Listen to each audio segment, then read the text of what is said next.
ਸਤਿ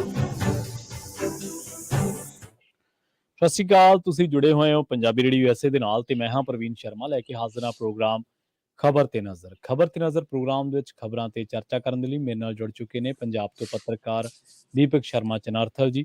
ਉਹਨਾਂ ਦਾ ਸਵਾਗਤ ਕਰਦੇ ਹਾਂ। ਪਹਿਲਾਂ ਫੇਰ ਕਰਾਂਗੇ ਕਈ ਅਹਿਮ ਖਬਰਾਂ ਤੇ ਚਰਚਾ। ਸ਼ਰਮਾ ਜੀ, ਸਤਿ ਸ਼੍ਰੀ ਅਕਾਲ। ਸਵਾਗਤ ਹੈ ਜੀ ਪੰਜਾਬੀ ਰੇਡੀਓ USA ਤੇ। ਸਤਿ ਸ਼੍ਰੀ ਅਕਾਲ ਪ੍ਰਵੀਨ ਜੀ, ਸਾਰੇ ਸਰੋਤਿਆਂ ਨੂੰ, ਦਰਸ਼ਕਾਂ ਨੂੰ ਮੇਰੀ ਪਿਆਰ ਭਰੀ ਸਤਿ ਸ਼੍ਰੀ ਅਕਾਲ ਜੀ। ਪ੍ਰੋਗਰਾਮ ਦੇ ਵਿੱਚ ਅੱਗੇ ਵਧਣ ਤੋਂ ਪਹਿਲਾਂ ਧੰਨਵਾਦ ਕਰਦੇ ਚਲੀਏ ਸਾਡੇ ਸਪਾਂਸਰਸ ਦਾ, ਜਿਹੜੇ ਜ਼ਰੀਆ ਬਣਦੇ ਨੇ ਇਹਨਾਂ ਪ੍ਰੋਗਰਾਮਾਂ ਨੂੰ ਤੁਹਾਡੇ ਤੱਕ ਪਹੁੰਚਾਉਣ ਦੇ ਲਈ। ਖਾਲਸਾ ਇੰਸ਼ੋਰੈਂਸ ਏਜੰਸੀ, ਜਿਨ੍ਹਾਂ ਤੋਂ ਤੁਸੀਂ ਹਰ ਤਰ੍ਹਾਂ ਦੀ ਇੰਸ਼ੋਰੈਂਸ ਲੈ ਸਕਦੇ ਹੋ। ਕਵਰਡ ਕੈਲੀਫੋਰਨੀਆ ਤੇ ਵਾਮਾ ਕੇਅਰ ਬਾਬਤ ਅਮਰੀਕਾ ਭਰ ਦੇ ਵਿੱਚ ਸੇਵਾਵਾਂ ਦਿੰਦੇ ਨੇ। ਕਿਸੇ ਵੀ ਤਰ੍ਹਾਂ ਦੀ ਪੈਨਲਟੀ ਤੋਂ ਬਚਣ ਦੇ ਲਈ ਜਾਂ ਫਿਰ ਪਾਲਿਸੀ ਦੇ ਵਿੱਚ ਚੇਂਜ ਕਰਵਾਉਣ ਦੇ ਲਈ ਅੱਜ ਹੀ ਡਾਇਲ ਕਰੋ 408 272 2500। ਟਰਕੀਆਨਾ ਇਮੀਗ੍ਰੇਸ਼ਨ ਲਾ ਫਰਮ ਵਾਲੇ, ਜੇ ਟਰਕੀਆਨਾ ਇਮੀਗ੍ਰੇਸ਼ਨ ਬਾਬਤ ਤੁਹਾਡਾ ਕੋਈ ਸਵਾਲ ਹੈ, ਕੋਈ ਸਲਾਹ ਕਰਨੀ ਹੈ ਤਾਂ ਅਟਾਰਨੀ ਟਰਕੀਆਨਾ ਦੇ ਨਾਲ ਤੁਸੀਂ 415 909 0503 ਤੇ ਗੱਲ ਕਰ ਸਕਦੇ ਹੋ। ਇਸੇ ਤਰ੍ਹਾਂ ਗੁਰਦੀਪ ਸਿੰਘ ਬਿਰਦੀ ਕਲੋਬੀ, Satnam Singh Shergill Selma, Jagtar Singh Anandpuri Fremont, Surjit Singh Chahal Yuba City, Gurdeep Singh Gill ਤੇ ਪਰਿਵਾਰ ਯੂਬਾ ਸਿਟੀ, Mandeep Singh, Sarabjit Kaur San Jose, Manjit Singh San Jose, ਅਬੇ ਸੈਕਰਾਮੈਂਟੋ, ਮੀਰੀ ਪੀਰੀ ਸੇਵਾ ਸੁਸਾਇਟੀ ਫਰੈਜ਼ਨੋ ਤੇ ਜੱਸੀ ਗਿੱਲ ਬੇਕਰਸਫੀਲਡ ਤੋਂ। ਇਹਨਾਂ ਸਾਰੇ ਹੀ ਸਪਾਂਸਰਸ ਦਾ ਬਹੁਤ ਬਹੁਤ ਧੰਨਵਾਦ। ਤੇ ਜੇਕਰ ਤੁਸੀਂ ਵੀ ਇਹਨਾਂ ਪ੍ਰੋਗਰਾਮਾਂ ਨੂੰ ਸਪਾਂਸਰ ਕਰਨਾ ਚਾਹੁੰਦੇ ਹੋ ਤਾਂ ਸਟੂਡੀਓ ਦਾ ਨੰਬਰ ਹੈ 408 272 5200। ਸ਼ਰਮਾ ਜੀ, ਖਬਰਾਂ ਦੇ ਵੱਲ ਅੱਗੇ ਜਦੋਂ ਆਪਾਂ ਅਫਸਰਸ਼ਾਹੀ ਦੀ ਗੱਲ ਕਰਦੇ ਹਾਂ ਤੇ ਆਪਾਂ ਕਹਿੰਦੇ ਹਾਂ ਕਿ ਯਾਰ ਅਫਸਰ ਬੰਦੇ ਨੂੰ ਨਾ ਪੜ੍ਹਿਆ ਲਿਖਿਆ ਗਿਣਿਆ ਜਾਂਦਾ ਆਪਣੇ ਪਿੰਡਾਂ ਦੇ ਵਿੱਚ। ਹਾਲਾਂਕਿ ਸਾਰੀ ਦੁਨੀਆ ਹੀ ਮੰਨਦੀ ਹੈ ਕਿ ਅਫਸਰ ਬਣਨਾ ਬਹੁਤ ਔਖਾ ਹੈ ਤੇ ਪੜ੍ਹਿਆ ਲਿਖਿਆ ਤੇ ਬੜਾ ਨੂੰ ਅਨੁਸ਼ਾਸਿਤ ਗਿਣਿਆ ਜਾਂਦਾ ਵੀ ਯਾਰ ਸੁਲਝਿਆ ਬੰਦਾ ਹੈ, ਸਰਕਾਰ ਨਾਲ ਜੁੜਿਆ ਬੰਦਾ ਹੈ, ਲੋਕਾਂ ਦੇ ਕੰਮਕਾਰ ਕਰਦਾ, ਪਾਵਰ ਵੀ ਹੈ, ਸਾਰਾ ਕੁਛ ਹੈ। ਅਫਸਰਸ਼ਾਹੀ ਦੇ ਇੱਕ ਕਦਮ ਨੇ ਸਮੂਹਿਕ ਛੁੱਟੀ ਜਾਂ ਹੜਤਾਲ ਜਾਂ ਭ੍ਰਿਸ਼ਟਾਚਾਰ ਦਾ ਪੱਖ ਲੈਣ ਦੇ ਕਿਰਕਰੀ ਕਰਾ ਕੇ ਰੱਖਤੀ। ਮਾਨ ਸਾਹਿਬ ਦਾ ਦਬਕਾ ਕੰਮ ਆਇਆ। ਖੈਰ, ਇੱਕ ਮੁੱਖ ਮੰਤਰੀ ਹੋਣ ਦੇ ਨਾਤੇ ਉਹਨਾਂ ਨੂੰ ਇਹ ਰਾਖ ਤਿਆਰ ਕਰਨਾ ਹੀ ਪੈਣਾ ਸੀ। ਡੂ ਔਰ ਡਾਈ ਸਿਚੁਏਸ਼ਨ ਬਣ ਜਾਂਦੀ ਹੈ ਕਈ ਵਾਰੀ। ਬਿਲਕੁਲ। ਕਈ ਲੋਕ ਇਹਦਾ ਕੰਪੈਰੀਜ਼ਨ ਸ਼ਰਮਾ ਜੀ ਕਰ ਰਹੇ ਸੀ ਕਿਸਾਨਾਂ ਦੇ ਨਾਲ। ਕਹਿੰਦੇ ਵੀ ਕਿਸਾਨ ਵੀ ਤਾਂ ਹੜਤਾਲਾਂ ਕਰਦੇ ਹੀ ਹੈ, ਧਰਨੇ ਦਿੰਦੇ ਹੀ ਹੈ, ਟੋਲ ਰੋਕਦੇ ਹੀ ਹੈ, ਪਰ ਅਸਲ ਦੇ ਵਿੱਚ ਸਾਨੂੰ ਥੋੜੀ ਜਿਹੀ ਸਮਝ ਦੀ ਲੋੜ ਆ। ਜਿਹੜੀ ਕਿਸਾਨਾਂ ਦੀ ਸਮੱਸਿਆ ਉਹ ਸਮੂਹਿਕ ਸਮੱਸਿਆ। ਇੱਥੇ ਇੱਕ ਇੰਡੀਵਿਜੂਅਲ ਦੇ ਮਗਰ ਸਾਰਾ ਮਹਿਕਮਾ ਜਾ ਰਿਹਾ ਸੀ। ਹਾਲਾਂਕਿ ਜੁਡੀਸ਼ੀਅਰੀ ਵੀ ਹੈ ਉਹਨਾਂ ਦੇ ਕੋਲੇ, ਉੱਥੇ ਜਾ ਸਕਦਾ ਜੇ ਕਿਸੇ ਨੇ ਬੇਗੁਨਾਹੀ ਸਾਬਤ ਕਰਨੀ ਹੈ। ਕਿ ਇਹ ਤਰੀਕਾਕਾਰ ਜਾਇਜ਼ ਸੀ? ਦੂਜੀ ਗੱਲ ਇਹ ਹੈ ਕਿ ਮਾਨ ਦੇ ਜਿਹੜਾ ਜਲਵਾ ਦਿਖਾਇਆ, ਜਲਵਾ ਜੁੰਬਸ਼, ਉਹਦੇ ਚਰਚੇ ਕਾਫੀ ਨੇ ਜੀ। ਬਿਲਕੁਲ ਪ੍ਰਵੀਨ ਜੀ, ਜਿਸ ਤਰ੍ਹਾਂ ਤੁਸੀਂ ਗੱਲ ਕੀਤੀ ਹੈ, ਇਸ ਹਵਾਲੇ ਨਾਲ ਦੋ ਪਹਿਲੂ ਸਾਹਮਣੇ ਆਉਂਦੇ ਨੇ। ਇੱਕ ਪਹਿਲੂ ਤਾਂ ਇਹ ਹੈ ਕਿ ਮਾਨ ਹੋਰਾਂ ਨੇ ਜਿਹੜਾ ਦਬਕਾ ਮਾਰਿਆ, ਪੰਜਾਬ ਨੇ ਉਹਦੀ ਸ਼ਲਾਘਾ ਕੀਤੀ। ਜੀ ਜੀ। ਪੰਜਾਬ ਨੇ ਸਲਾਹਿਆ ਕਿ ਆਹੀ ਮਾਨ ਭਾਲ ਰਹੇ ਆ ਪਿਛਲੇ 10 ਮਹੀਨਿਆਂ ਤੋਂ। ਇਸ ਮਾਨ ਦੀ ਲੋੜ ਆ ਜਿਹੜੀ ਅਫਸਰਸ਼ਾਹੀ ਨੂੰ ਨਕੇਲ ਪਾਵੇ, ਨੱਥ ਪਾਵੇ, ਉਹਨੂੰ ਕੱਸ ਕੇ ਰੱਖੇ। ਤੇ ਦੂਸਰਾ ਪਹਿਲੂ ਇਹਦਾ ਇਹ ਆ ਕਿ ਜੇ ਅਫਸਰਾਂ ਦੀ ਗੱਲ ਇੱਕ ਦਿਨ ਸੁਣੀ ਜਾ ਸਕਦੀ ਆ, ਫਿਰ ਕਿਸਾਨਾਂ, ਮਜ਼ਦੂਰ, ਲਤੀਪੁਰ ਵਾਲੇ, ਬਹਿਬਲ ਕਲਾਂ ਵਾਲੇ, ਜੀਰੇ ਵਾਲੇ, ਉਹਨਾਂ ਦੀ ਕਿਉਂ ਨਹੀਂ ਸੁਣੀ ਜਾਂਦੀ? ਸੋ ਇਹੀ ਫਰਕ ਹੈ। ਮਤਲਬ ਜਿਹੜਾ ਤੁਸੀਂ ਕਹਿੰਦੇ ਹੋ ਕਿ ਉਹ ਅਫਸਰ ਨੇ ਤਾਂ ਉਹਨਾਂ ਦੀ ਸੁਣੀ ਗਈ, ਜਾਂ ਉਹਨਾਂ ਤੋਂ ਬਿਨਾਂ ਗੁਜ਼ਾਰਾ ਨਹੀਂ ਇਹਨਾਂ ਦਾ ਤਾਂ ਉਹਨਾਂ ਦੀ ਸੁਣੀ ਗਈ। ਕੀ ਉਹ ਦਬਕਾ ਹੀ ਸੀ ਜਾਂ ਪਹਿਲੀ ਇੱਕ ਰਾਤ ਪਹਿਲਾਂ ਰਾਤ ਨੂੰ ਸਮਝੌਤਾ ਹੋ ਗਿਆ ਸੀ, ਫਿਰ ਉਹ ਦਬਕੇ ਦਾ ਰੰਗ ਢੰਗ ਸਾਹਮਣੇ ਆਇਆ? ਇਹ ਵੀ ਚਰਚਾ ਬਣੀ। ਅਸਲ 'ਚ ਹੈ ਕੀ ਹੈ ਪ੍ਰਵੀਨ ਜੀ ਕਿ IAS ਤੇ PCS ਅਫਸਰਾਂ ਨੇ, ਜਿਵੇਂ ਸਰਕਾਰ ਨੂੰ ਤੁਸੀਂ ਇੰਡੀਵਿਜੂਅਲ ਦੀ ਗੱਲ ਕੀਤੀ, ਬਿਲਕੁਲ। ਕੋਈ ਕਹਿੰਦਾ ਜੀ ਉਹਦੀ ਗ੍ਰਿਫਤਾਰੀ ਕਿਉਂ ਪਾਈ ਆ, ਕੋਈ ਕਹਿੰਦਾ ਪਰਚਾ ਕਿਉਂ ਕੀਤਾ, ਕੋਈ ਕਹਿੰਦਾ ਇਨਕੁਆਇਰੀ ਕਿਉਂ ਖੁੱਲੀ ਆ। ਸੋ ਪਹਿਲੂ ਇਹ ਨੇ, ਜੇਕਰ ਉਹ ਲਾ ਜਾਣਦੇ ਨੇ, ਕਾਨੂੰਨ ਜਾਣਦੇ ਨੇ, ਉਹਨੂੰ ਪਤਾ ਹੈ ਸਾਰਾ ਸਿਸਟਮ ਕਿਵੇਂ ਹੈ, ਤੇ ਫਿਰ ਉਹਨਾਂ ਨੂੰ ਇਹ ਵੀ ਪਤਾ ਹੋਊਗਾ ਕਿ ਜਦੋਂ ਅਸੀਂ ਕੁਝ ਕੀਤਾ ਹੀ ਨਹੀਂ ਫਿਰ ਅਸੀਂ ਬਰੀ ਹੋ ਜਾਵਾਂਗੇ। ਤੇ ਫਿਰ ਉਹ ਪਰਚੇ ਰੱਦ ਕਰਾਉਣ ਦੀ ਕਵਾਇਦ 'ਚ ਪਏ ਕਿਉਂ? ਉਹ ਇਨਕੁਆਇਰੀਆਂ 'ਚੋਂ ਭੱਜੇ ਕਿਉਂ? ਇਹ ਆਪਣੇ ਆਪ ਸਵਾਲ ਹੈ ਜੀ। ਸੋ ਇਸ ਲਈ ਕੱਲ ਮੁੱਖ ਮੰਤਰੀ ਹੋਰਾਂ ਨੇ ਜਿਵੇਂ ਦਬਕਾ ਮਾਰਿਆ, ਉਸ ਦਬਕੇ ਤੋਂ ਬਾਅਦ ਬੇਸ਼ੱਕ 2 ਵਜੇ ਤੋਂ ਬਾਅਦ ਜਦੋਂ ਜੁਆਇਨਿੰਗ ਹੋਣ ਲੱਗ ਗਈ, ਬੇਸ਼ੱਕ ਕੁਝ ਥਾਵਾਂ ਤੇ ਪਤਾ ਲੱਗਿਆ ਕਿ ਜੇ ਨਹੀਂ ਹੋਈ, ਪਰ ਚੀਫ ਸੈਕਟਰੀ ਨੇ ਜਿਹੜੀ ਮਤਲਬ ਪੂਰੀ ਰਿਪੋਰਟ ਹੈ, ਈਵਨ ਕੁਝ ਮਾਮਲਿਆਂ 'ਚ ਵਿਜੀਲੈਂਸ ਨੇ ਸਾਰੀ ਰਿਪੋਰਟ ਹੈ ਚੀਫ ਸੈਕਟਰੀ ਨੂੰ ਸੌਂਪ ਦਿੱਤੀ ਆ ਤੇ ਉਹਨੇ ਅੱਗੇ ਦੇਣੀ ਆ। ਸੋ ਸਵਾਲ ਇਹ ਹੈ ਕਿ ਮੁੱਖ ਮੰਤਰੀ ਭਗਵੰਤ ਮਾਨ ਹੋਰਾਂ ਕੋਲ ਜਦੋਂ ਇਹ ਪਿਛਲੇ ਦਿਨਾਂ 'ਚ ਮਾਮਲੇ ਆਏ ਅਫਸਰਾਂ ਦੇ, ਤਦੋਂ ਇਹ ਕਹਿੰਦੇ ਸੀ ਅੱਛਾ ਇਹ ਮੇਰੇ ਧਿਆਨ 'ਚ ਨਹੀਂ ਗਾ, ਅੱਛਾ ਇਹ ਮੈਨੂੰ ਪਤਾ ਨਹੀਂ ਸੀ। ਸਵਾਲ ਇਹ ਹੈ ਪ੍ਰਵੀਨ ਜੀ ਕਿ ਫਿਰ ਚੀਫ ਸੈਕਟਰੀ ਨਾਲ ਕੀ ਤਾਲਮੇਲ ਨਹੀਂ ਬੈਠਿਆ? ਕੀ ਚੀਫ ਸੈਕਟਰੀ ਰਿਪੋਰਟ ਨਹੀਂ ਦਿੰਦਾ? ਜੀ। ਹੋਰ ਛੱਡੋ, ਪ੍ਰਿੰਸੀਪਲ ਸੈਕਟਰੀ ਤਾਂ ਪੂਰੀ ਤਰ੍ਹਾਂ ਉਹਨਾਂ ਨੂੰ ਨਾਲ ਬੰਨਿਆ ਹੀ ਹੁੰਦਾ। ਬੇਨੂ ਗੋਪਾਲ ਹੋਰੀ ਜੀ ਜੀ, ਉਹ ਐਸੋਸੀਏਸ਼ਨਾਂ ਦੇ, ਆਪਣੇ ਅਧਿਕਾਰੀਆਂ ਦੀ ਐਸੋਸੀਏਸ਼ਨ ਦੇ ਵੀ ਮੁਖੀ ਨੇ, ਤੇ ਉਹ ਪ੍ਰਿੰਸੀਪਲ ਚੀਫ ਸੈਕਟਰੀ, ਮਤਲਬ ਕਿ ਪ੍ਰਿੰਸੀਪਲ ਸੈਕਟਰੀ ਨੇ ਮੁੱਖ ਮੰਤਰੀ ਦੇ। ਠੀਕ ਹੈ। ਫਿਰ ਇਹ ਤੋਂ ਬਾਅਦ ਹੋਰ ਨੇੜਤਾ ਦੋਵੇਂ ਪਾਸਿਓਂ ਕਿਹਦੀ ਹੋ ਸਕਦੀ ਸੀ? ਇਹਦਾ ਮਤਲਬ ਕੀ ਉਹਨਾਂ ਤੋਂ ਰੋਜ਼ ਰਿਪੋਰਟ ਵੀ ਨਹੀਂ ਲਈ ਜਾਂਦੀ, ਜਾਂ ਉਹ ਰਿਪੋਰਟ ਕਿਸੇ ਹੋਰ ਨੂੰ ਕਰਦੇ ਨੇ। ਜੀ ਜੀ ਜੀ।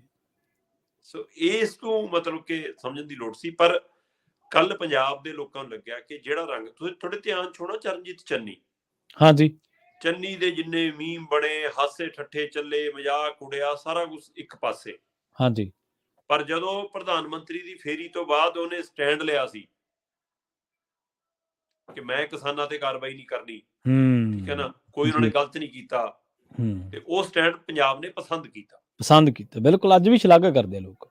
ਇਸੇ ਤਰ੍ਹਾਂ ਮੁੱਖ ਮੰਤਰੀ ਭਗਵੰਤ ਮਾਨ ਹੋਰਾਂ ਦਾ SYL ਦੇ ਮਸਲੇ ਤੇ ਲਿਆ ਸਟੈਂਡ ਕਿ ਅਸੀਂ ਨਹੀਂ ਬਣਾਉਂਦੇ ਨਹਿਰ, ਸਾਡੇ ਕੋਲ ਨੀਗਾ ਪਾਣੀ, ਪੰਜਾਬ ਨੇ ਪਸੰਦ ਕੀਤਾ। ਬਿਲਕੁਲ ਸਹੀ ਹੈ। ਕੱਲ ਇਹ ਦਬਕਾ ਕਿ ਆ ਜਾਓ ਨਹੀਂ ਘਰਾਂ ਨੂੰ ਤੋੜ ਦੇਣੇ, ਪੰਜਾਬ ਨੇ ਉਹ ਸਟੈਂਡ ਪਸੰਦ ਕੀਤਾ। ਪਰ ਮੁੱਖ ਮੰਤਰੀ ਸਾਹਿਬ ਹੋਰਾਂ ਨੇ ਮਤਲਬ ਕਿ ਬੇਸ਼ੱਕ ਇੱਕ ਤਰੀਕਾ ਵੀ ਹੁੰਦਾ ਹੈ ਕਿ ਹਾਂ ਗੱਲਬਾਤ ਦੀ ਮੇਜ਼ ਤੇ ਲਿਆਉਣ ਦੇ ਲਈ, ਪਰ ਸਵਾਲ ਇਹ ਹੈ ਕਿ ਇਹ 'ਚ ਸਮਝੌਤਾ ਪਰ ਕਿਹੜੇ ਆਧਾਰ ਤੇ ਹੋਇਆ? ਠੀਕ ਹੈ। ਅਫਸਰਸ਼ਾਹੀ ਵਾਪਸ ਆਈ ਹੈ ਜੇ ਕਿ ਇਹ ਮੰਗ ਮੰਨ ਲਈ ਗਈ ਹੈ ਕਿ ਅੱਜ ਤੋਂ ਤੁਹਾਡੀ ਇਨਕੁਆਇਰੀ ਨਹੀਂ ਖੁੱਲੂਗੀ ਕਿਸੇ ਦੀ, ਜਾਂ ਇਹ ਇਸ ਗੱਲ ਤੇ ਸਮਝੌਤਾ ਹੋ ਗਿਆ ਕਿ ਜਿੰਨੇ ਪੁਰਾਣੇ ਪਰਚੇ ਨੇ, ਜੋ ਕੁਝ ਵੀ ਹੈਗਾ ਉਹ ਸਟੈਂਡ ਕਰਨਗੇ ਪਰ ਫਾਈਲ ਨਹੀਂ ਚੱਕੀ ਜਾਊਗੀ ਦੁਬਾਰਾ ਕਦੇ। ਸੋ ਕੀ ਇਸ ਪਹਿਲੂ ਤੇ ਸਮਝੌਤੇ ਹੋ ਰਹੇ ਨੇ ਅਫਸਰਾਂ ਨਾਲ ਕਿ ਠੀਕ ਹੈ ਜੀ, ਤੁਸੀਂ ਪਹਿਲਾਂ ਜੋ ਕੁਝ ਕਰ ਲਿਆ ਠੀਕ ਹੈ, ਹੁਣ ਨਵੇਂ ਸਿਰੇ ਤੋਂ ਜੋ ਕੋਈ ਮਾਮਲਾ ਹੋਊਗਾ ਉਹੀ ਬਾਚਾਂਗੇ, ਪੁਰਾਣਾ ਮਾਮਲਾ ਨਹੀਂ ਖੋਲਦੇ।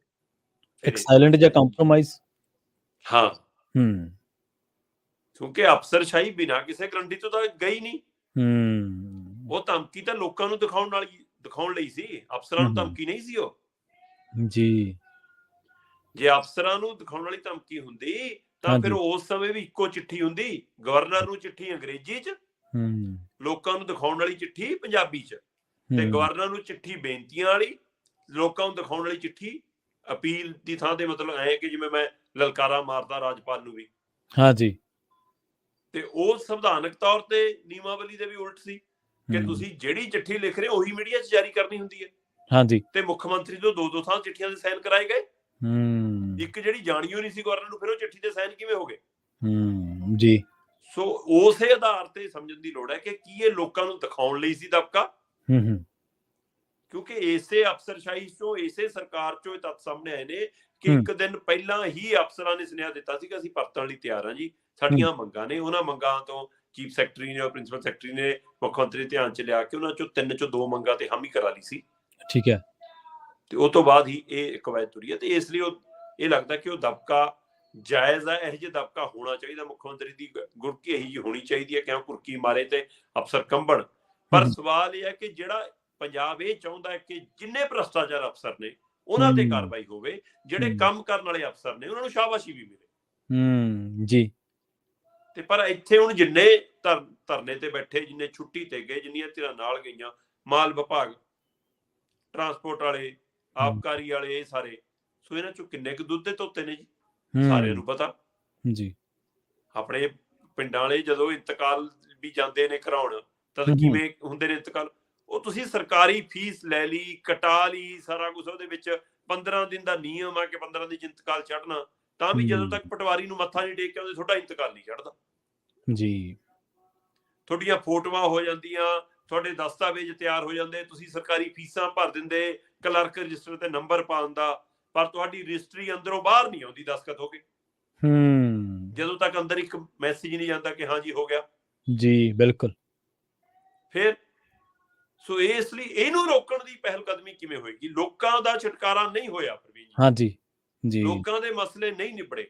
ਸੋ ਇਹ ਸਰਕਾਰ ਦਾ ਤੇ ਅਫਸਰਾਂ ਦਾ ਮਾਮਲਾ ਨਿਬੜਿਆ, ਤੇ ਪਰ ਮੈਂ ਇਹਨੂੰ ਨਿਬੜਿਆ ਵੀ ਨਹੀਂ ਜਾਣਦਾ।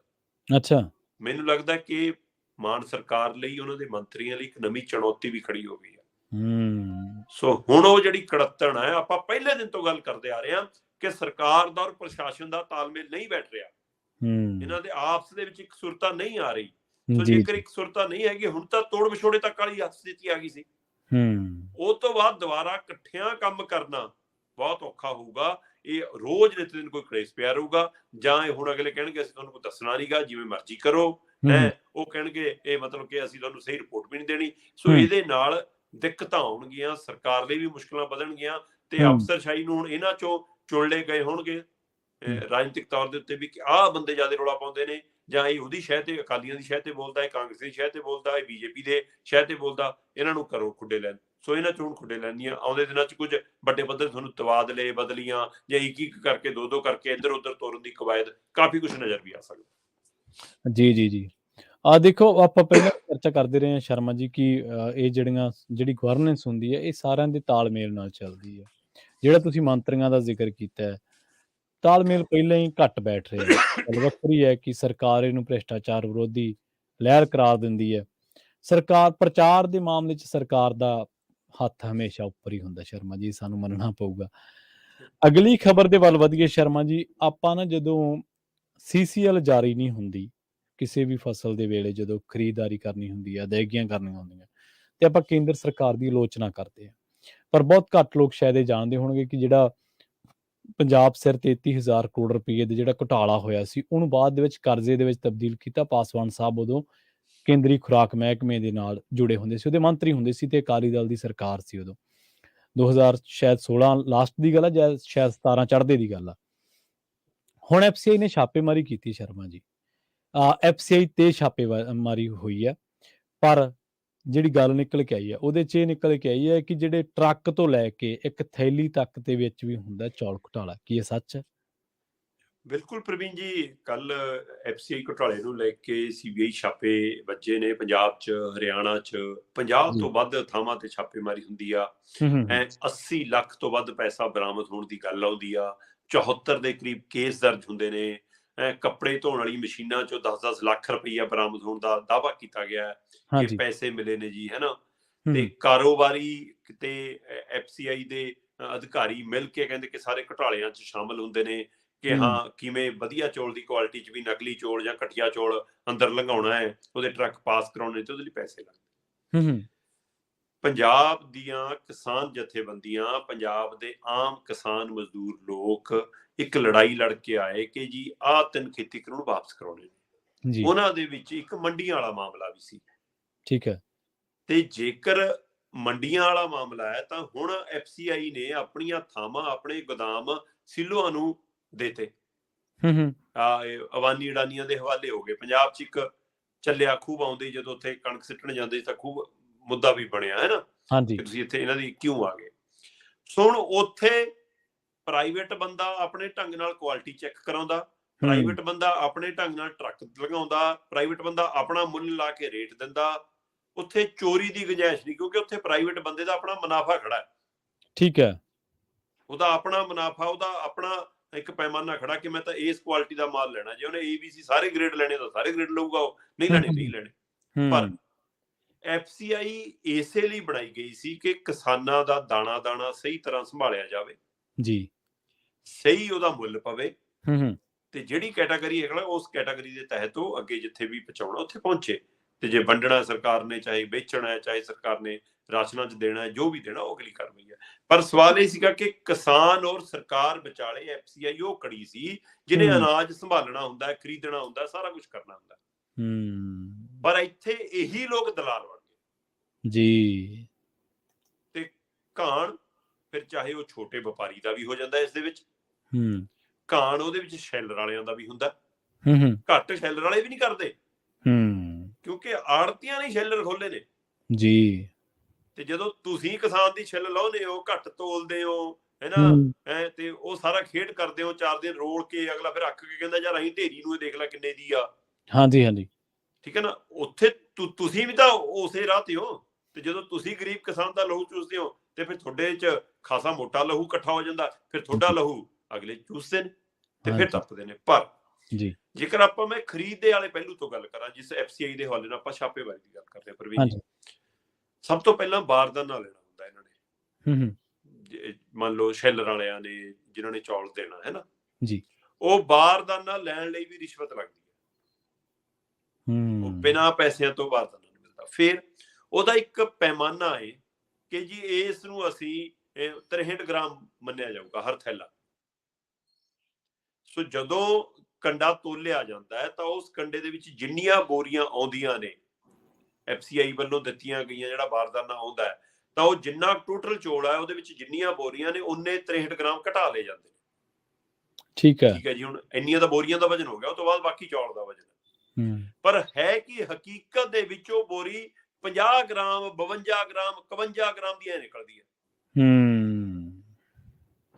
ਹੁਣ ਬੋਰੀ ਗਿਣੀ ਤੁਸੀਂ 63 ਗ੍ਰਾਮ ਚ ਹੈ, ਉਹ 53 ਗ੍ਰਾਮ 50 ਗ੍ਰਾਮ, ਜਿਹੜਾ ਉਹ 10 ਗ੍ਰਾਮ ਚੌਲ ਹੈ ਉਹ ਇੱਕ ਟਰੱਕ ਚ ਕਿੰਨੀਆਂ ਬੋਰੀਆਂ ਦੇ ਹਿਸਾਬ ਨਾਲ ਕਿੰਨਾ ਅੰਦਰ ਚਲਾ ਗਿਆ ਜੀ, ਤੇ ਫਿਰ ਟਰੱਕਾਂ ਦੇ ਹਿਸਾਬ ਨਾਲ ਕਿੰਨਾ ਚਲਾ ਗਿਆ।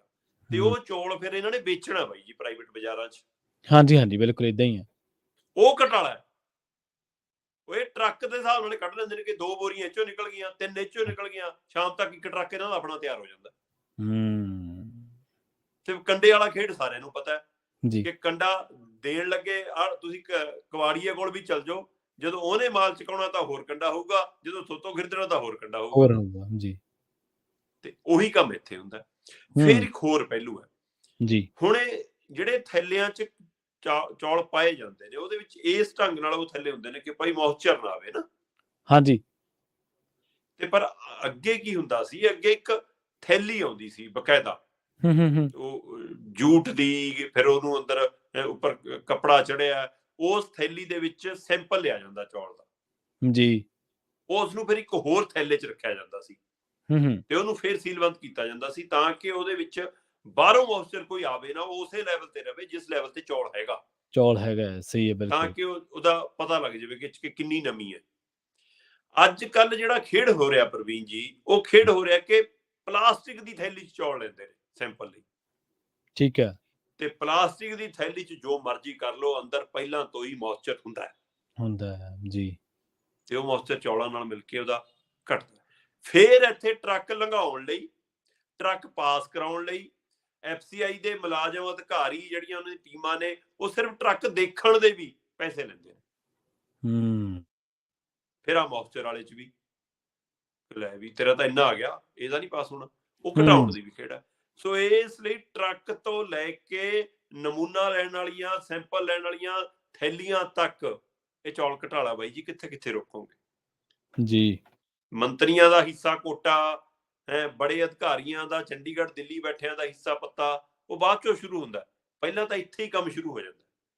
ਸੋ ਇਸ ਲਈ ਇਹ ਆਹ ਸਾਰੀਆਂ ਚੀਜ਼ਾਂ ਫਿਰ ਪ੍ਰਾਈਵੇਟ ਕਰਨ ਨੂੰ ਬੜਾਵਾ ਦਿੰਦੀਆਂ ਨੇ ਤੇ ਉਹਦੇ ਮਗਰ ਫਿਰ ਨੁਕਸਾਨ ਛੋਟੇ ਕਿਸਾਨ ਦਾ ਹੋ ਜਾਣਾ, ਨੁਕਸਾਨ ਆਮ ਲੋਕਾਂ ਦਾ ਹੋ ਜਾਣਾ। ਸੋ ਇਸ ਲਈ ਜਿਹੜੀਆਂ ਚੀਜ਼ਾਂ ਨੇ ਤੁਹਾਨੂੰ ਨੌਕਰੀ ਦਿੱਤੀ, ਤੁਹਾਡੇ ਘਰੇ ਚੁੱਲ੍ਹਾ ਮਕਾਇਆ, ਤੁਸੀਂ ਉਸ ਨੂੰ ਤਾਂ ਸਾਈਡ ਤੇ ਕਰਤਾ, ਤੁਸੀਂ ਸੋਚਦੇ ਕਿ ਉੱਪਰਲੀ ਕਮਾਈ ਮੇਰਾ ਅਧਿਕਾਰ ਆ ਜੀ। ਜਦੋਂ ਤੱਕ ਇਹ ਨਜ਼ਰੀਆ ਨਹੀਂ ਬਦਲਦਾ ਤੱਕ ਚਾਹੇ CBI ਆਵੇ, ਚਾਹੇ ED ਆਵੇ, ਚਾਹੇ ਇਨਕਮ ਟੈਕਸ ਆਵੇ, ਚਾਹੇ ਵਿਜੀਲੈਂਸ ਆਵੇ, ਇਹ ਸਾਰਾ ਸਿਸਟਮ ਕਰਕੇ ਪਿਆ ਬਾਈ ਜੀ। ਇਹ ਸਾਰੇ ਸਿਸਟਮ ਨੂੰ ਸੁਧਾਰਨ ਦੇ ਲਈ ਮਾਨਸਿਕ ਬਦਲਾਅ ਦੀ ਲੋੜ ਹੈ, ਪਾਰਟੀਆਂ ਦੀ, ਰਾਜਨੀਤਿਕ ਦੀ, ਸਰਕਾਰਾਂ ਦੀ ਬਦਲਾਅ ਦੀ ਲੋੜ ਨਹੀਂ ਜੀ। ਸ਼ਰਮਾ ਜੀ, ਇੱਥੇ ਤਾਂ ਨਾ ਜਿਹੜਾ ਝੋਨਾ ਜਦੋਂ ਹੁੰਦਾ ਨਾ ਤੇ ਉਹਦਾ ਜਦੋਂ ਆਪਾਂ ਉਹਨੂੰ ਕਹਿਣਾ ਮਲਵਈ ਬੋਲੀ ਦੇ ਵਿੱਚ ਝਾਰ ਲੱਗਣ, ਜਦੋਂ ਉਹਦੇ ਚੋਂ ਮਤਲਬ ਫੋਕ ਕੱਢੀ ਜਾਂਦੀ ਹੈ ਜਿਹਦੇ ਚ ਚੌਲ ਨਹੀਂ ਹੁੰਦਾ, ਤੇ ਉਹਦਾ ਠੇਕਾ ਹੁੰਦਾ ਮੰਡੀਆਂ ਦੇ ਵਿੱਚੋਂ ਚੱਕਣ ਦਾ, ਉਹਦੇ ਪਿੱਛੇ ਵੀ ਗੁੰਡਾਗਰਦੀ ਹੁੰਦੀ। ਵੇਖੋ ਵੀ ਉਹ ਕਿੰਨੀ ਕੁ ਚੀਜ਼ ਹੈ। ਉਹਨਾਂ ਠੇਕਿਆਂ ਦੇ ਵਿੱਚ ਵੀ ਗੁੰਡਾਗਰਦੀ ਪਿਛਲੀਆਂ ਸਰਕਾਰਾਂ ਦੇ ਵਿੱਚ ਵੇਂਦੇ ਰਹੇ ਆ। ਪਰ ਅਸਲ ਦੇ ਵਿੱਚ ਇੱਕ ਪਹਿਲੂ ਇਹ ਵੀ ਹੈ ਕਿ ਜਿਹੜੇ ਮਾਤੜ ਨੇ ਸ਼ਾਹੂਕਾਰ ਦੇ ਪੈਸੇ ਦੇਣੇ ਹੁੰਦੇ ਆ ਤੇ ਉਹਨੂੰ ਫਿਰ ਕਈ ਵਾਰੀ ਕਿਲੋ ਦਾ ਵੱਟਾ ਵੀ ਲਾਉਂਦਾ ਸ਼ਾਹੂਕਾਰ ਕਿ ਭਾਈ ਮੋਇਸਚਰ ਜ਼ਿਆਦੇ ਹੈ, ਹੁਣ ਗਿੱਲਾ ਜ਼ਿਆਦਾ ਤੇ ਜਦੋਂ ਬੋਰੀਆਂ ਭਰ ਗਈਆਂ ਸੁੱਕ ਗਈਆਂ ਫਿਰ 2 ਕਿਲੋ ਘਟ ਜਾਣਾ। ਅਗਲਾ ਕਹਿੰਦਾ ਭਾਈ ਚਲ ਠੀਕ ਹੈ, ਫਿਰ ਜਦੋਂ ਹੁਣ ਤੇਰੇ ਪੇਸ਼ ਹੀ ਪੈ ਗਏ ਹੁਣ ਕਰੀਏ ਕੀ। ਬਸ ਆਹੀ ਖੇਡ ਹੁੰਦਾ, ਆਹੀ ਖੇਡ ਆ। ਸ਼ਰਮਾ ਜੀ, ਅਗਲੀ ਖਬਰ ਦੇ ਵੱਲ ਵਧੀਏ ਤੇ ਗੱਲ ਕਰੀਏ। ਅੱਜ ਕੱਲ ਵੈਸੇ ਜੇ ਗੱਲ ਕਰਦੇ ਆ, ਮਹਿੰਗਾਈ ਇੰਨੀ ਹੈ, ਭਾਵੇਂ ਇੱਥੋਂ ਦੀ ਗੱਲ ਕਰ ਲਓ, ਭਾਵੇਂ ਕੈਨੇਡਾ ਦੀ ਗੱਲ ਕਰ ਲਓ ਤੇ ਭਾਵੇਂ ਪੰਜਾਬ ਦੀ ਗੱਲ ਕਰ ਲਓ, ਮਹਿੰਗਾਈ ਬਹੁਤ ਜ਼ਿਆਦਾ ਹੈ। ਅਗਲਾ ਕਹਿੰਦਾ 100 ਦਾ ਨੋਟ ਤਾਂ ਛੱਡੋ, 500 ਦੇ ਨੋਟ ਦਾ ਵੀ ਨਹੀਂ ਕੁਛ ਬਣਦਾ। ਪਰ ਜਿਨ੍ਹਾਂ ਨੇ ਬਣਾਉਣਾ ਉਹ ਕਹਿੰਦੇ 10 ਦੇ ਨੋਟ ਤੇ ਵੀ ਬਣਾਈ ਜਾਂਦੇ ਆ।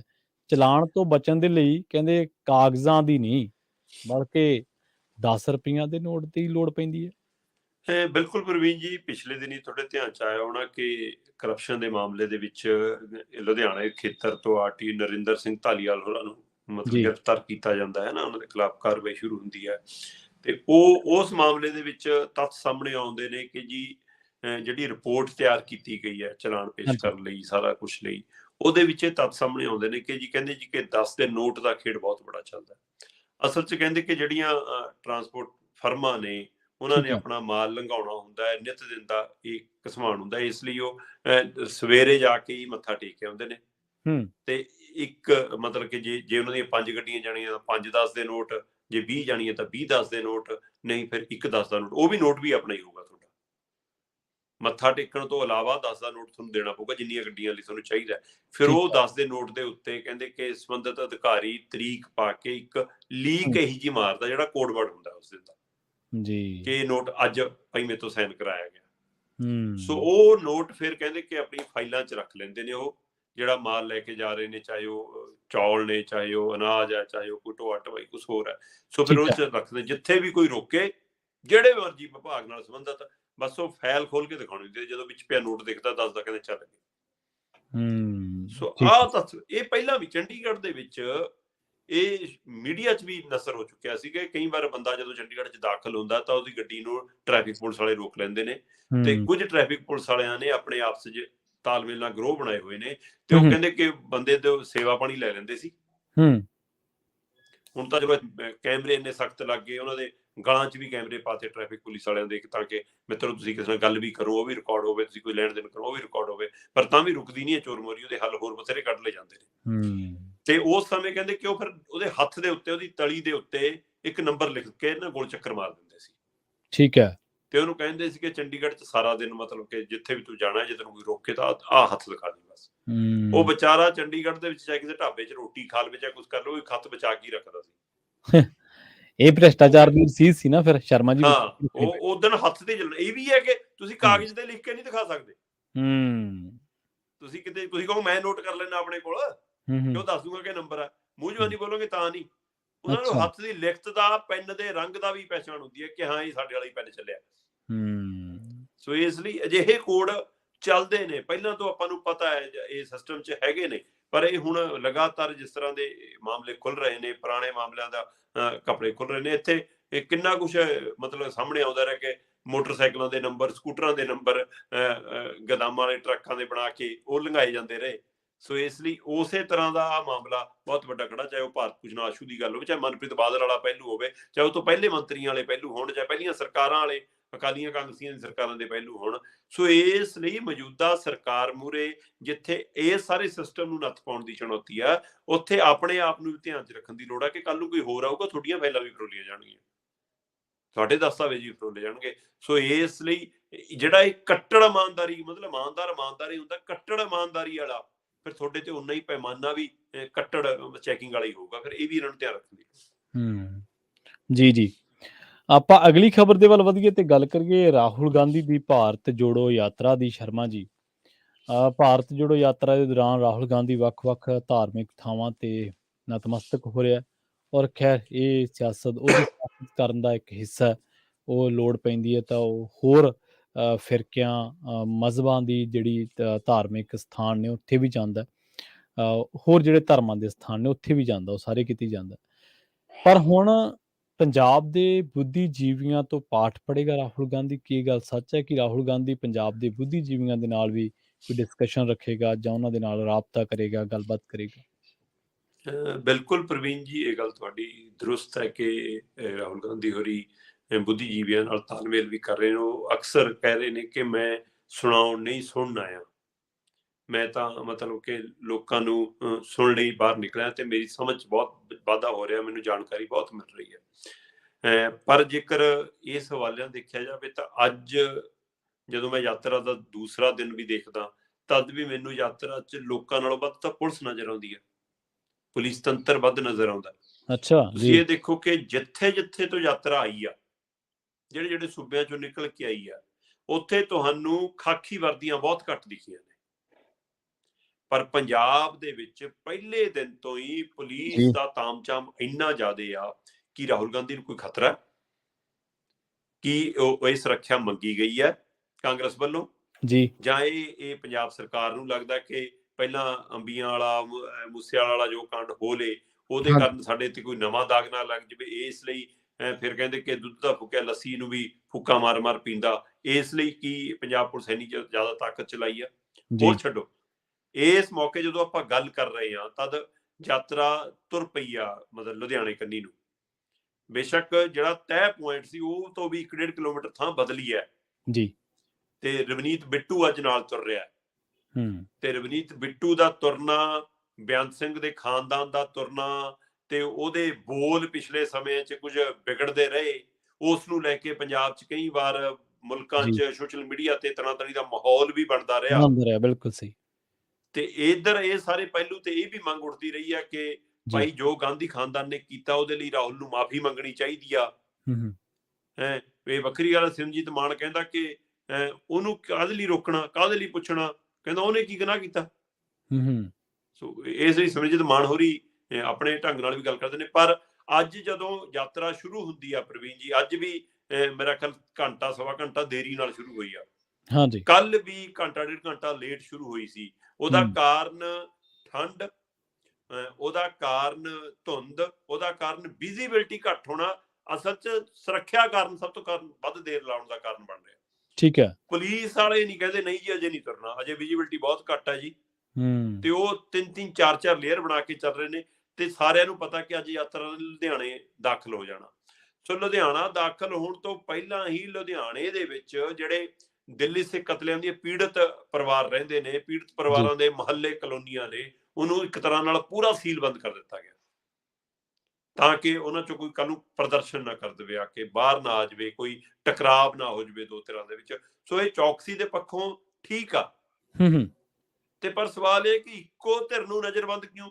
ਫਿਰ ਰਾਹੁਲ ਨੂੰ ਵੀ ਨਜ਼ਰਬੰਦ ਕਰ ਲਓ, ਕੰਟੇਨਰ ਨਾਲ ਲੈ ਕੇ ਕੰਟੇਨਰ 'ਚ ਵਾੜ ਕੇ ਲੈ ਕੇ ਲੰਘਾ ਲਓ ਫਿਰ। ਜੀ। ਸੋ ਇਸ ਲਈ ਆ ਜਿਹੜਾ ਤਰੀਕਾ ਪੁਲਿਸ ਅਪਣਾਉਂਦੀ ਆ, ਇਹਦੇ ਨਾਲ ਇਹਦੀ ਢਾਹ ਕਾਂਗਰਸ ਨੂੰ ਵੀ ਲੱਗਣੀ ਆ, ਇਹਦਾ ਨੁਕਸਾਨ ਰਾਹੁਲ ਗਾਂਧੀ ਦੀ ਯਾਤਰਾ ਨੂੰ ਵੀ ਹੋਣਾ। ਤੇ ਇਹ ਚਾਹੇ ਮਤਲਬ ਕਿ ਪੁਲਿਸ ਦੀ ਆਪਣਾ ਹੀ ਫੈਸਲਾ ਹੋਵੇ, ਹੋ ਸਕਦਾ ਸਾਡੇ ਗ੍ਰਹਿ ਮੰਤਰੀ ਸਾਹਿਬ ਨੂੰ ਵੀ ਨਾ ਪਤਾ ਹੋਵੇ।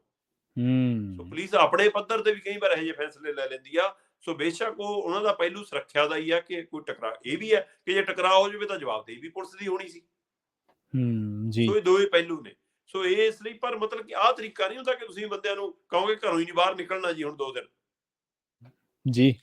ਏਦਾਂ ਕਿਸੇ ਨੂੰ ਨੱਪ ਦੇਣਾ ਅੰਦਰ ਬਿਨਾਂ ਕਿਸੇ ਗੁਨਾਹ ਤੋਂ। ਉਲਟਾ ਅਗਲੇ ਤਾਂ ਵਿਚਾਰੇ ਪੀੜਤ ਧਿਰਾਂ ਤਾਂ ਚਿਰਾਂ ਤੋਂ ਉਹਦੀ ਤਾਂ ਮਤਲਬ ਕਿ ਅੱਖਾਂ ਧੰਧਿਆ ਗਈਆਂ, ਕਿੰਨੀ ਦੇਰ ਤੋਂ ਦੇਖਦੇ ਕਿ ਇਨਸਾਫ ਕਦੋਂ ਮਿਲਣਾ ਦਿੱਲੀ ਸਿੱਖ ਕਤਲੇਆਮ ਦਾ ਵੀ। ਸੋ ਪਰ ਇੱਧਰ ਇਹ ਆ ਕੁਛ ਹੋਇਆ। ਸੋ ਅੱਜ ਇਹ ਵੀ ਇੱਕ ਪਹਿਲੂ ਆ। ਪਰ ਜੇਕਰ ਆਪਾਂ ਰਾਜਨੀਤਿਕ ਪਹਿਲੂ ਤੋਂ ਗੱਲ ਕਰੀਏ, ਕੱਲ ਚਰਨਜੀਤ ਚੰਨੀ ਦਾ ਜ਼ਿਕਰ ਹੀ ਨਹੀਂ ਆਇਆ ਕਿਤੇ। ਠੀਕ ਹੈ। ਉਹ ਨਾਲ ਬੈਠੇ ਰਹੇ, ਫਤਿਹਗੜ੍ਹ ਸਾਹਿਬ ਗੁਰੂ ਘਰ ਵੀ ਗਏ, ਰੋਜ਼ਾ ਸ਼ਰੀਫ ਵੀ ਨਾਲ ਨੰਗੇ ਪੈਰੀ ਗਏ, ਮਤਲਬ ਕਿ ਇਹ ਸਾਰਾ ਕੁਛ ਹੋਇਆ, ਪਰ ਉਹਦੇ ਬਾਵਜੂਦ ਚੰਨੀ ਦਾ ਨਾਂ ਕਿਸੇ ਨੇ ਨਹੀਂ ਲਿਆ ਮੰਚ ਤੋਂ। ਚਲੋ, ਤੇ ਇੱਧਰ ਦੂਸਰੇ ਪਾਸੇ ਪਰਨੀਤ ਕੌਰ ਗਾਇਬ ਸੀ, ਠੀਕ ਹੈ, ਪਰ ਧਰਮਵੀਰ ਗਾਂਧੀ ਹਾਜ਼ਰ ਸੀ। ਅੱਛਾ। ਸੋ ਧਰਮਵੀਰ ਗਾਂਧੀ ਕੱਲ ਪਹਿਲੇ ਦਿਨ ਤੋਂ ਨਾਲ ਤੁਰਿਆ ਜੀ। ਧਰਮਵੀਰ ਗਾਂਧੀ ਪਹਿਲਾਂ ਵੀ ਹੋਰ ਸੂਬਿਆਂ 'ਚ ਯਾਤਰਾ ਦੌਰਾਨ ਵੀ ਜਾਇਆ, ਇਹਨੇ ਹਾਜ਼ਰੀ ਲਵਾਉਂਦੇ ਰਹੇ ਨੇ। ਸੋ 2024 'ਚ ਹੋ ਸਕਦਾ ਕਾਂਗਰਸ ਦੇ ਉਮੀਦਵਾਰ ਧਰਮਵੀਰ ਗਾਂਧੀ ਹੁਣ ਪਟਿਆਲੇ ਤੋਂ, ਜੇ ਸਿੱਧੂ ਇੱਥੋਂ ਨਹੀਂ ਲੜਦੇ। ਇਹ ਵੀ ਇੱਕ ਪਹਿਲੂ ਹੈ ਜੀ। ਚਲੋ, ਪਰ ਧਰਮਵੀਰ ਗਾਂਧੀ ਪੰਜਾਬ ਦੇ ਬੁੱਧੀਜੀਵੀ ਵਰਗ 'ਚੋਂ ਵੀ ਆਉਂਦੇ ਨੇ, ਚੇਤਨ ਵਰਗ 'ਚੋਂ ਵੀ ਆਉਂਦੇ ਨੇ, ਉਸ ਨਾਤੇ ਵੀ ਕਿਉਂਕਿ ਰਾਹੁਲ ਗਾਂਧੀ ਹੋਰੀ ਕੱਲ ਵੀ ਮਤਲਬ ਕਿ ਕੁਝ ਜਿਵੇਂ ਤੁਸੀਂ ਸਵਾਲ ਕੀਤਾ ਕਿ ਬੁੱਧੀਜੀਵੀ ਵਰਗ, ਕੱਲ ਸਰਦਾਰਾ ਸਿੰਘ ਜੌਹਲ ਹੋਰਾਂ ਦੀ ਅਗਵਾਈ ਹੇਠ ਇੱਕ ਵਫਦ ਮਿਲਦਾ, ਕਰੀਬ 35-40 ਮਿੰਟ ਉਹਨਾਂ ਨਾਲ ਰਾਹੁਲ ਗਾਂਧੀ ਦੀ ਗੱਲਬਾਤ ਹੁੰਦੀ ਹੈ। ਤੇ ਉਸ ਗੱਲਬਾਤ ਤੋਂ ਬਾਅਦ ਰਾਹੁਲ ਗਾਂਧੀ ਉਹਨਾਂ ਨੂੰ ਸੰਖੇਪ 'ਚ ਸੁਣਦੇ ਨੇ ਤੇ 1-2 ਆਪਣੀਆਂ ਟਿੱਪਣੀਆਂ ਕਰਦੇ ਨੇ ਤੇ ਉਹ ਤੋਂ ਬਾਅਦ ਕਹਿੰਦੇ ਨੇ ਕਿ ਮੈਂ ਤੁਹਾਡੇ ਕੋਲ ਲੰਮਾ ਸਮਾਂ ਬੈਠਣ ਲਈ ਫਿਰ ਪੰਜਾਬ ਦੁਬਾਰਾ ਆਵਾਂਗਾ।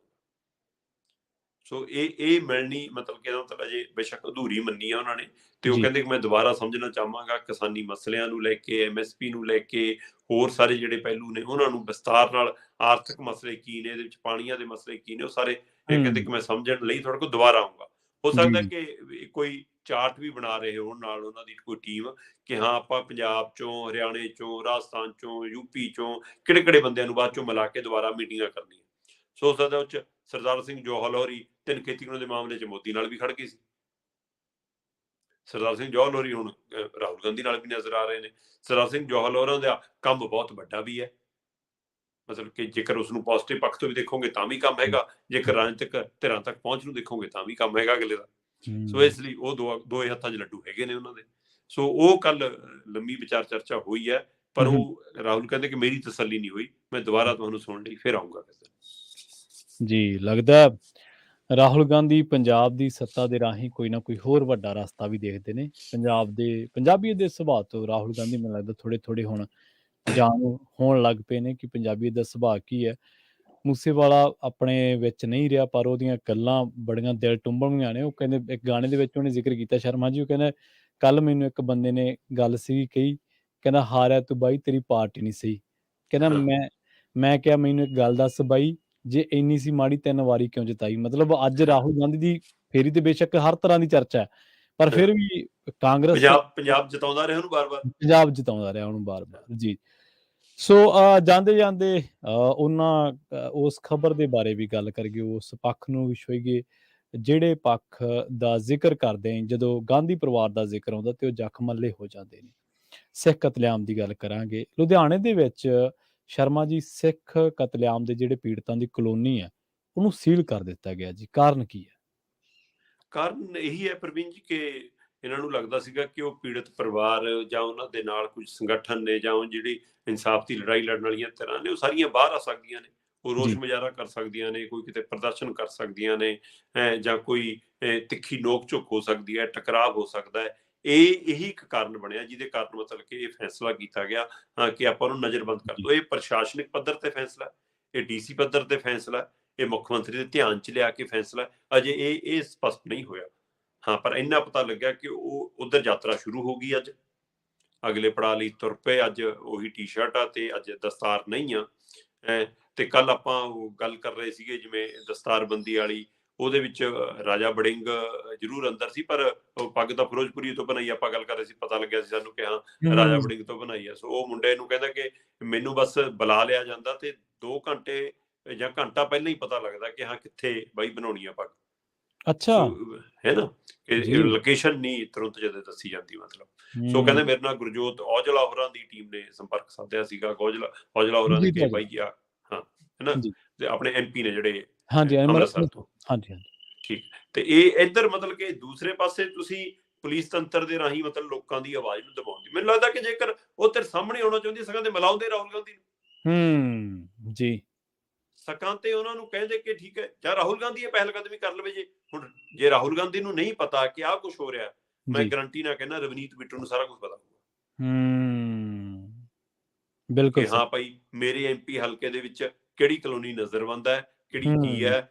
ਉਹਨੇ ਚਾਹੇ ਸਰਕਾਰ ਨੂੰ ਸੁਨੇਹਾ ਆਪ ਲਾ ਕੇ ਕਰਾਈ ਹੋਵੇ, ਚਾਹੇ ਉਹਨੂੰ ਦੱਸ ਦਿੱਤਾ ਗਿਆ ਹੋਵੇ ਕਿ ਅਸੀਂ ਆਹ ਕਰਨ ਜਾ ਰਹੇ ਹਾਂ ਜੀ, ਉਹਦਾ ਸਲਾਹ ਲਈ ਗਈ ਹੋਵੇ, ਉਹਨਾਂ ਨੂੰ ਧਿਆਨ 'ਚ ਲਿਆ ਦਿੱਤਾ ਗਿਆ ਹੋਵੇ। ਸੋ ਰਵਨੀਤ ਬਿੱਟੂ ਕਹਿੰਦਾ ਕਿ ਆਓ ਰਾਹੁਲ ਗਾਂਧੀ ਜੀ, ਆਪਾਂ ਇਹਨਾਂ ਦੀ ਵੀ ਗੱਲ ਸੁਣ ਲੈਂਦੇ, ਬਿਠਾ ਲੈਂਦੇ।